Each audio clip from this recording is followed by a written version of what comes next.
All right, so I'm super excited to get into this. First of all, Kyle, thank you so much for joining me. I don't even feel like I have to introduce you because if you are on my channel, you've obviously probably seen everything Kyle's been doing since how long now? You've been in the game for a decent amount of time. Yeah, it's been full-time YouTube for 4 years and just playing around before that. Man, that's awesome. That's no small feat. 4 years, it's a long time. It really is a decent chunk there.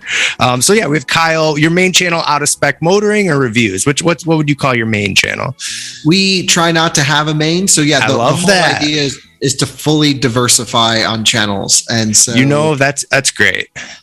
Yeah, I'm gonna ask. I would say whichever you want to watch piques your interest. Whatever one. Yeah. Whatever you're enjoying more at the time, that's the main one.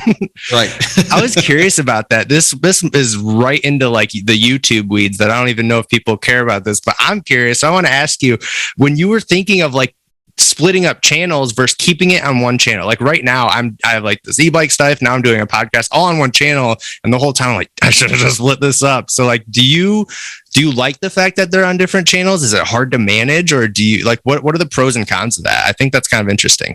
Well, it's all driven by numbers. So the idea is when we produce content, we want to have the platforms that we're hosting on serve the content we've produced to the people who want to watch it. I mean, that's the whole point of making videos. And at least a few years ago, YouTube's algorithms change all the time. And what would happen was if you had an e-bike channel, we'll use yours for an example. Sure. And a electric truck channel and a podcast, and you're talking about vehicles, e-bikes, and potentially spoken stuff. That's 3 distinct audiences that might not have any overlap, that YouTube couldn't figure out how to process. Basically, it was like, we know this group of people just watched 5 of your previous videos. Now you just put up a video potentially on a car where you've just been doing e-bikes.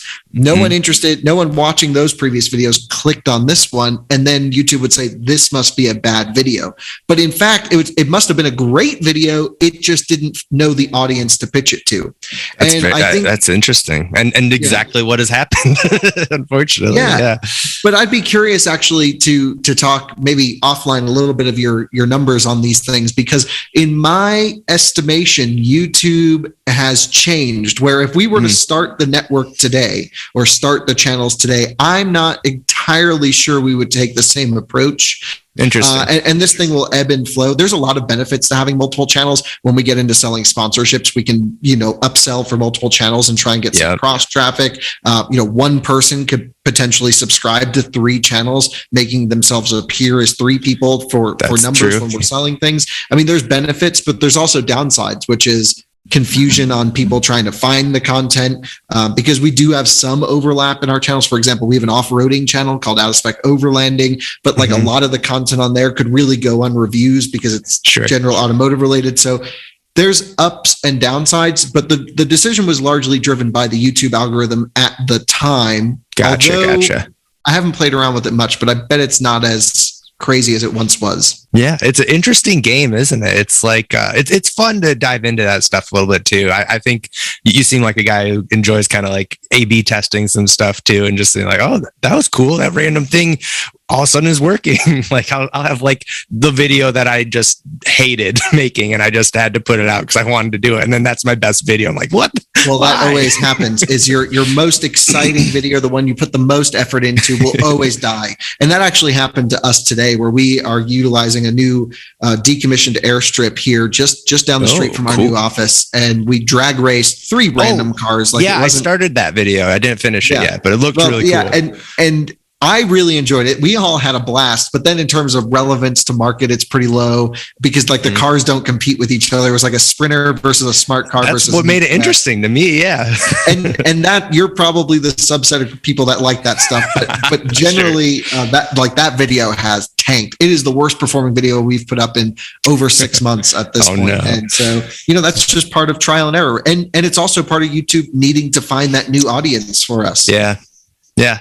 And then I was about to dive in, or one last thing I'll say is like that 1 out of 10 feature is just the death of me. I hate it. If I'm not like 5 or higher, I'm like, I'm quitting. I'm ending the channel tomorrow. Yeah. What I find though is that is becoming less influential on the video's performance over time.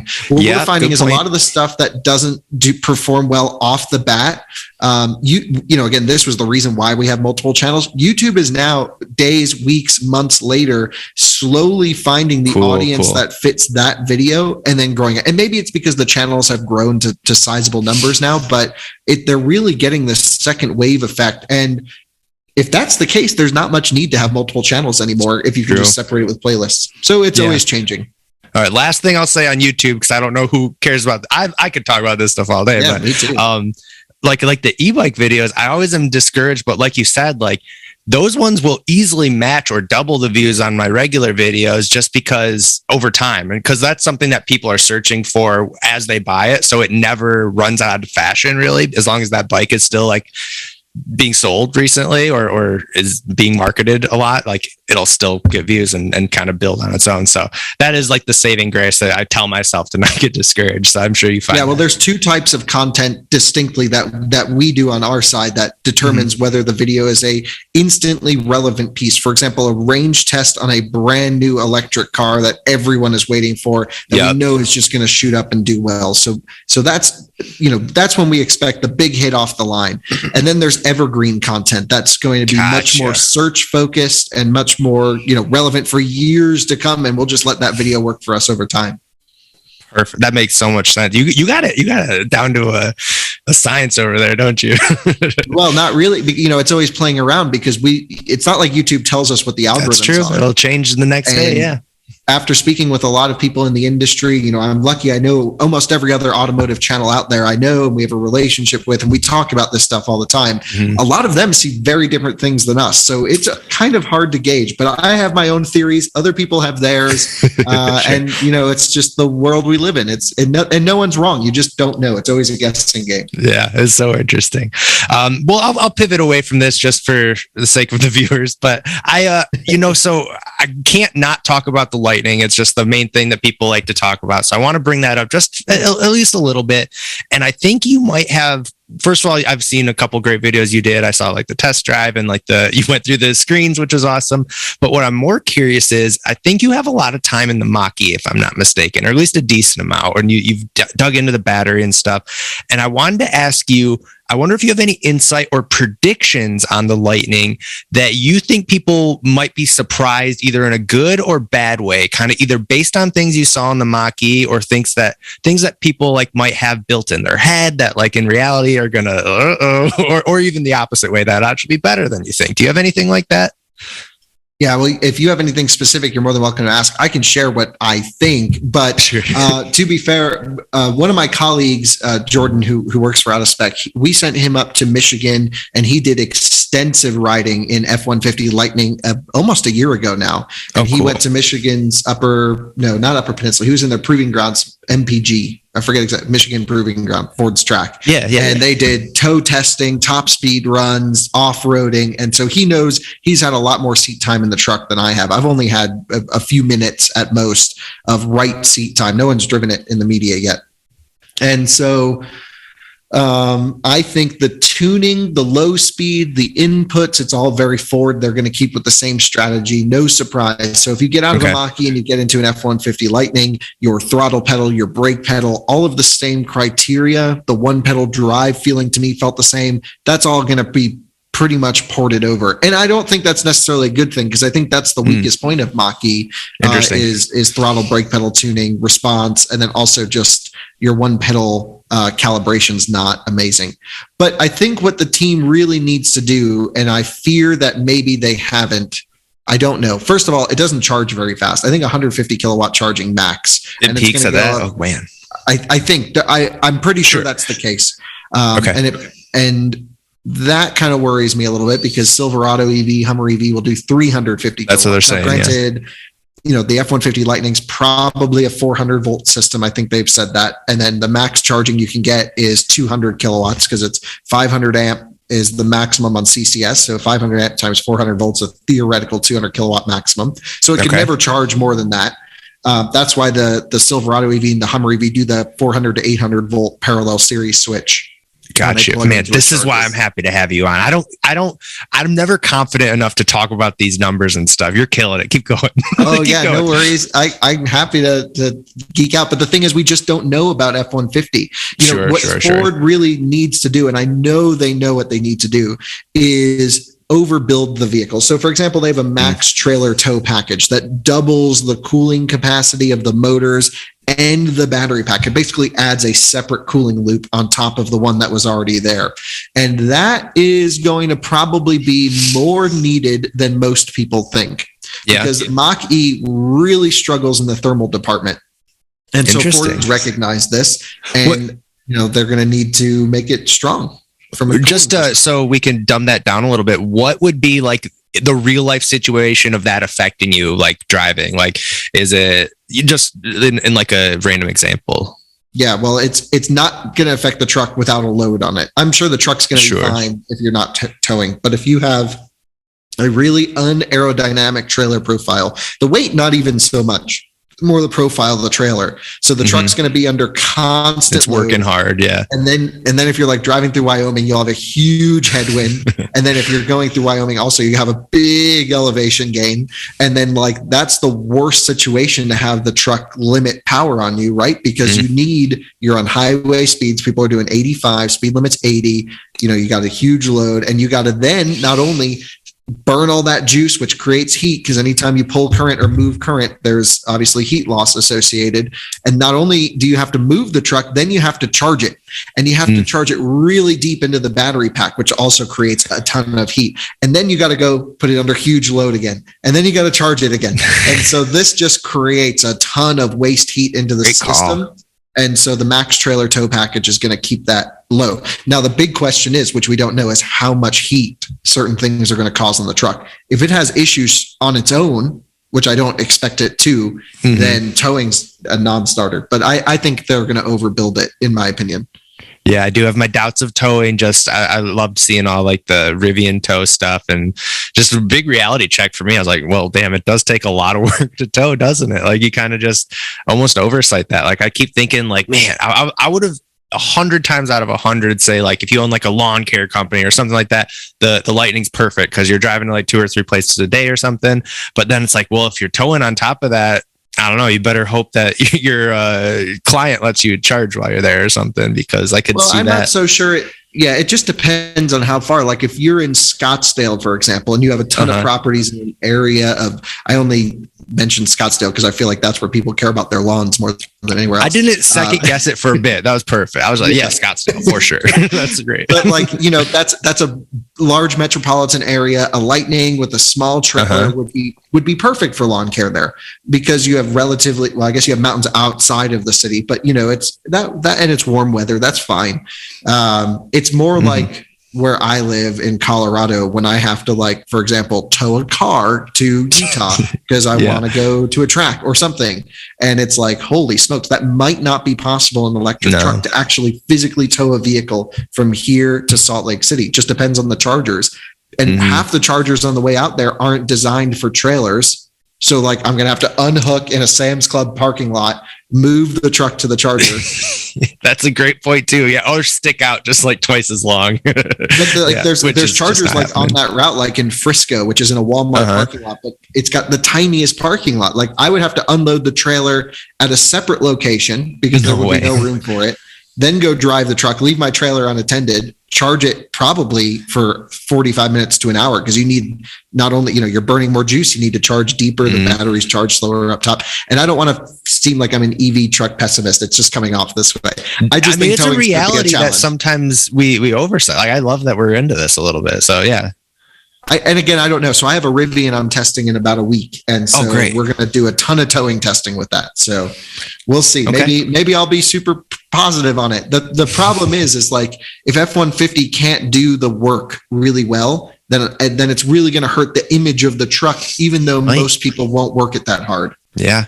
Yeah. I think grocery guys like me that I'm, other than just loading up mountain bikes and stuff like that, and that'll be fine for me. But yeah, with the actual guys on the ground, using it day to day, beating the hell out of it, who knows? And I'm kind of excited to see it. It'll prove what the innovations need to happen, because we'll find out real quick what the shortcomings are, like real quick.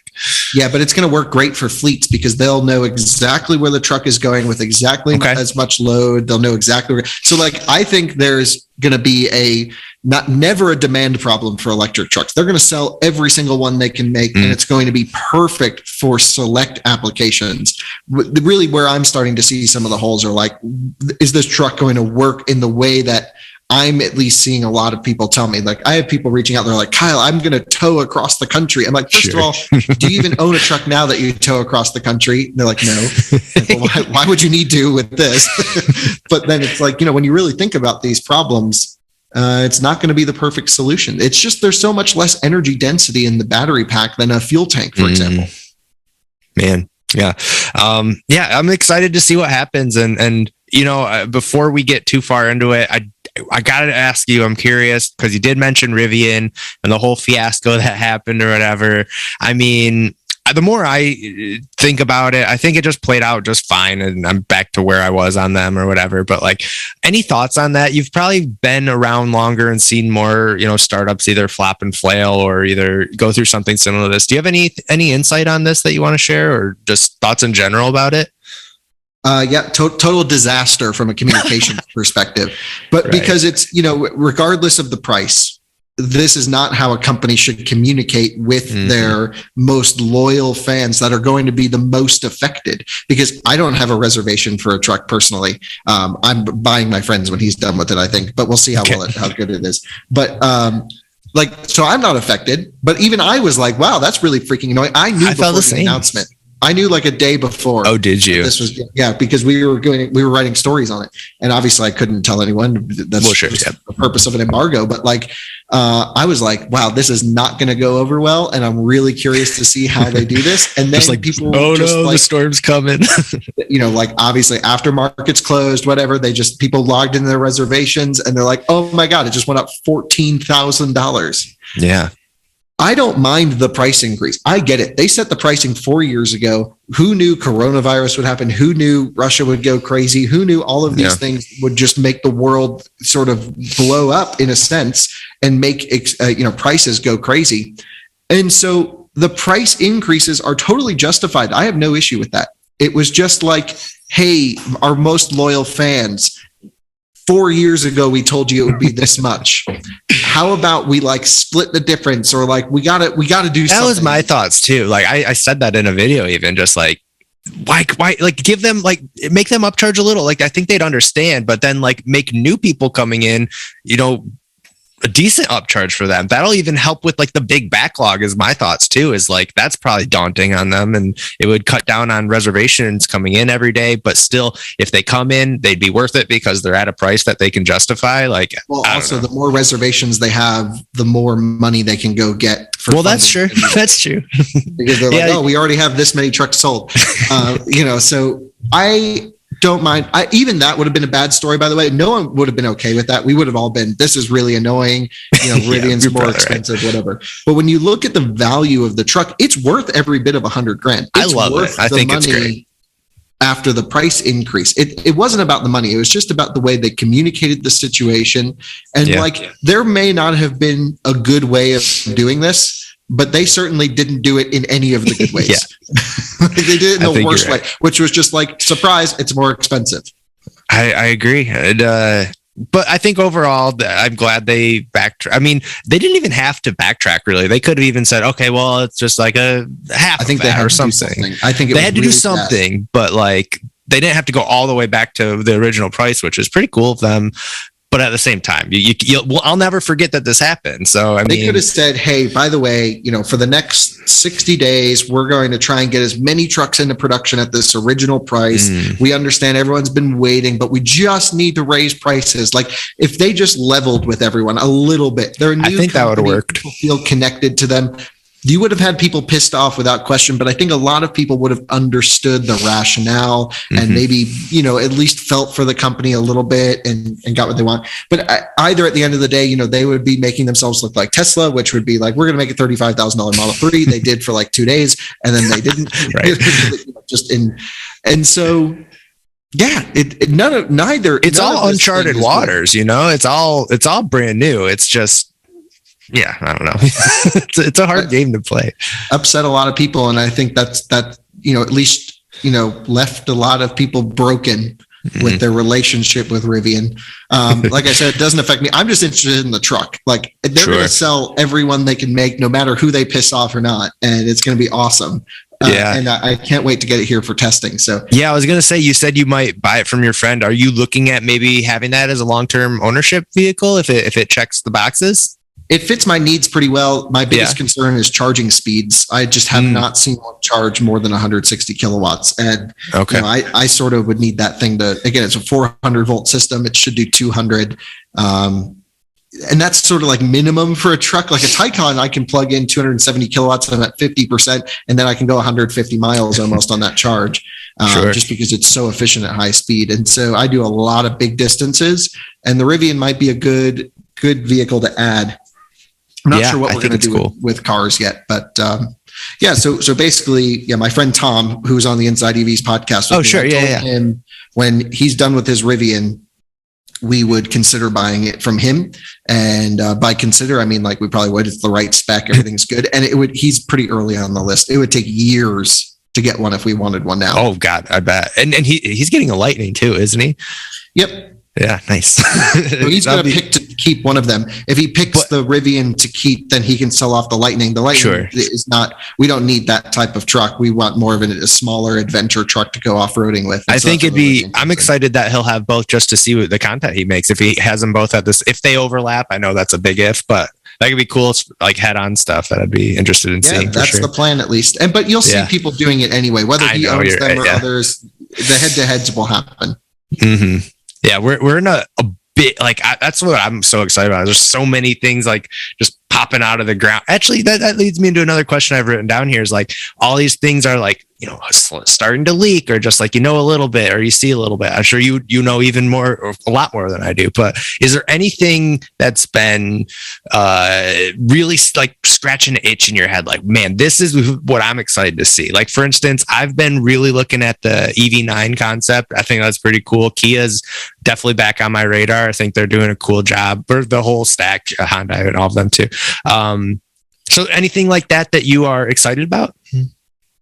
Not in the electric world, I don't think. Not in the electric world? That's fine. What else? I think there's some real magic happening in the combustion world, where we're starting to see everyone's last hurrah, where it's sort of the writings on the wall for not necessarily all combustion engines. I think we'll have combustion engines going in very small numbers for enthusiast cars, but things like the Volkswagen Golf R. I use this just as an example because it's the last manual transmission hatchback, and they put drift mode in it, and like, they're going all out for it.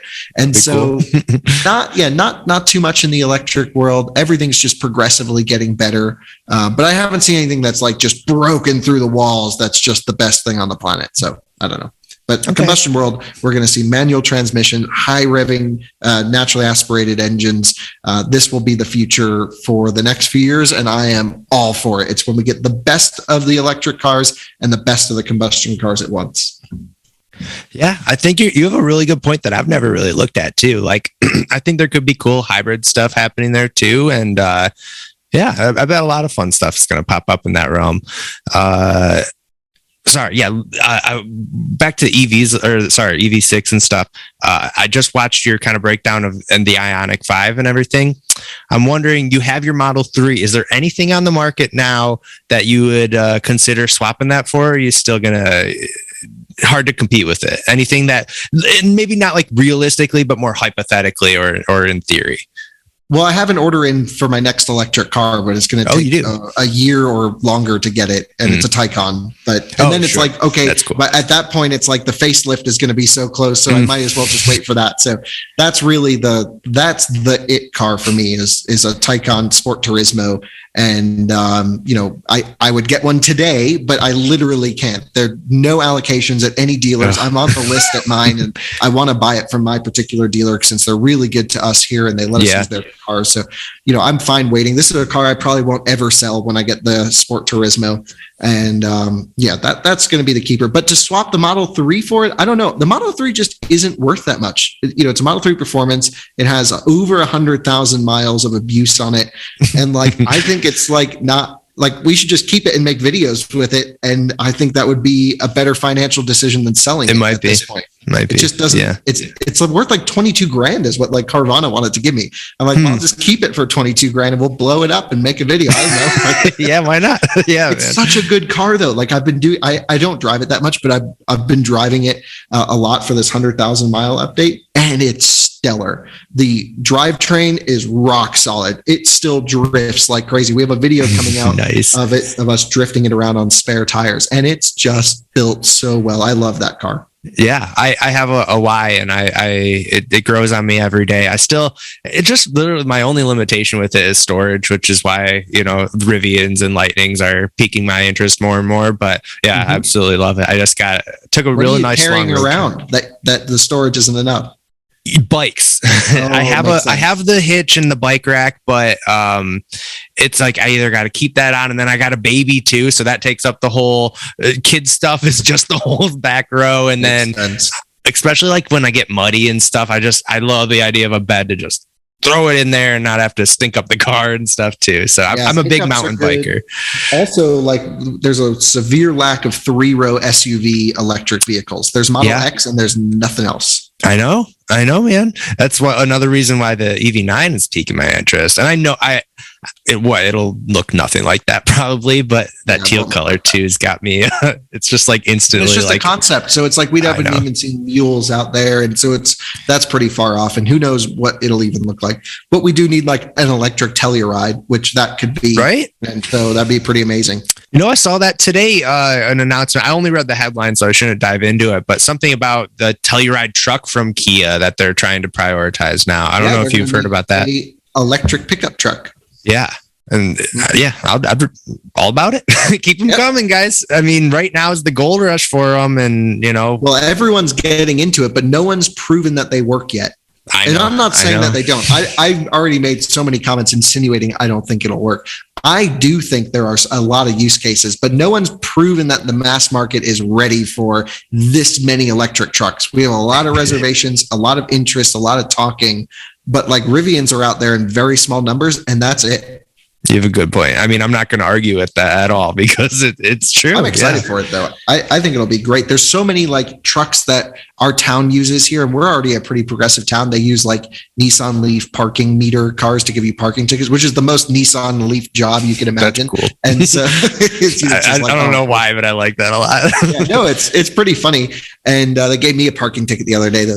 And so we'll get them. Yeah, but we have these F-150s that are doing lawn work around town. I'm like, this should all be electric. You're just, inner city emissions is where electric vehicles, in my mind, have the most impact to daily life. I really hate smog. I hate smelling stuff. As much as I love combustion vehicles, I want to drive them on Sundays up in the mountains and then park them away and then, commute around my city in little electric cars. And, from an environmental perspective, of course, EVs are really fun and they do have their use case. But just the fact that they're buying new trucks today that are combustion blows my mind for inner city use.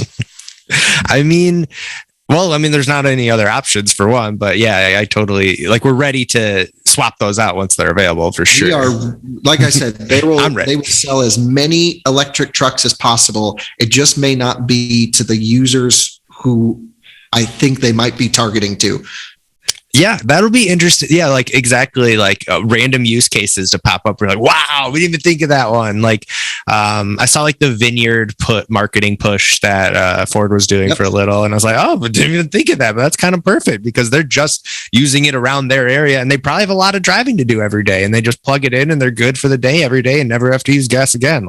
I love finding stuff that I didn't, it wasn't obvious anyways, and then you see it, and you're like, duh, that's great. Things like that really get me excited. Totally agree. Yeah, man.